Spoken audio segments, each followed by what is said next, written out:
अस्सलाम वालेकुम। आज मैं उर्दू सब्जेक्ट की रीडिंग करने जा रही हूँ। सबक नंबर 16, हज़ारों साल लंबी रात। मुसन्निफ का नाम है रतन सिंह। स्टार्ट।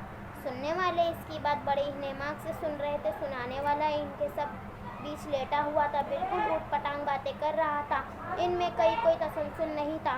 बात करते करते वो खुद ही बहक जाता, जैसे राह चलते मुसाफिर अपनी राह से भटक कर किसी गलत रास्ते पर चलने लगा। एक बात अधूरी ही छोड़कर वो किसी दूसरी बात का सिरा पकड़ लेता।